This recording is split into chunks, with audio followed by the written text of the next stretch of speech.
Now let's move on to the next little bit. Let's add an image over here.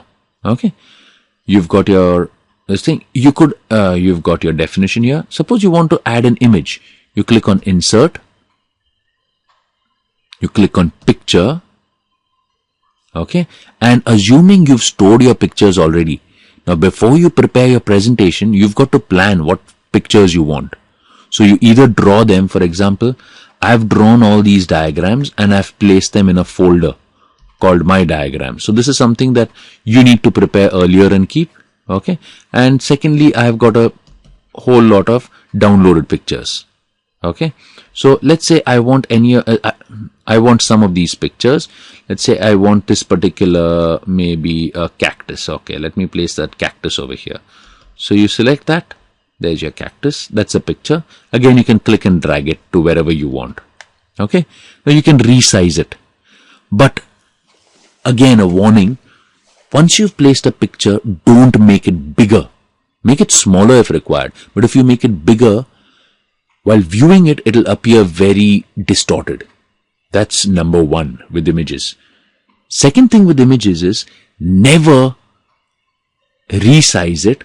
If you want to make it bigger by any chance, don't make it by holding on to one of these. These are called handles, by the way. These white things over here are called handles. There's always 3 on each line. There's 1 here, 2, 3, 1, 2, 3, 1, 2, 3, 1, 2, 3. So you can resize them using these handles. But notice, if you move your mouse over here, you get a 2-headed arrow which is sideways. If you were to drag this, it will make the picture bigger, but it's only making it wider. So that the what do you call it, proportion is lost. Okay, undo it by pressing Ctrl Z. Ideally, you should use the diagonal one, because when you diagonally pull it, notice uniformly it becomes bigger or smaller. The proportion is maintained. You get what I'm saying? So always resize images diagonally, never using one of these middle handles. Never. Imagine a cactus looking like this. Yeah? Okay, we placed an image over there. We've got a text box over there, right? A third thing we can do is we can place some of these objects over here. For example, I may have this arrow. I click on this arrow and I place an arrow here. Okay, I may want to point out to something with this arrow. Now again, with the arrow, I can change its shape. I can change its fill color.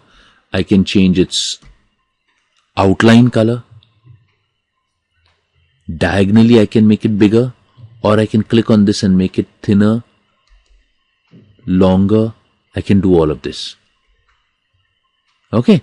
Now, when you're working with some of these, you learn a whole lot of other things. For example, you see this green thing here? If you click on that green thing, you can actually rotate the arrow to whatever angle you want. Okay, so you rotate it this way, you can rotate it to wherever you want. So I want it to point at this angle, I can keep it that way. Yeah, I'll make it a little smaller. Now, besides that, so that green is for rotating. Besides that, you'll notice these small diamond things. And you'll notice that when you move your mouse pointer over the diamond thing, the shape changes. Let's see what it does. Okay, you double click on this. You click on this, and if you pull it this together, you'll notice that only this part, that rectangular part of the arrow, is becoming narrow and broader. Okay, so you can use that. If you move this one around, the triangle part of the arrow is becoming shorter and smaller. Are you getting that? Okay, so in case you need to fiddle with that, that helps. Or then just simply Ctrl Z, undo it. Yeah, I'll place my arrow over here. Done. I've placed that there. I can also place some other objects that are there. You can see so many objects here. You can choose any of those objects that you need. Okay. Sometimes what might be handy is to put a label for something. So in that case, I may use one of these fellows. For example, I click on this fellow and I place a label over here. Okay, here's a label. Now this label says spines. Again, you can change the fill color of it, you can change the shape outline, and then this fellow's got to point somewhere. Again, this has that yellow little diamond, so you can move it anywhere you want. I point out to one of these and I say that's a spine. Okay, now this fellow, if you move this thing a little out there, this guy's got to be moved back again. That's your spines. Okay, so we've got this text box, we've got all of this. Now you'll notice this is overlapping this, so you may want to move 1, 2, 3 things a little down.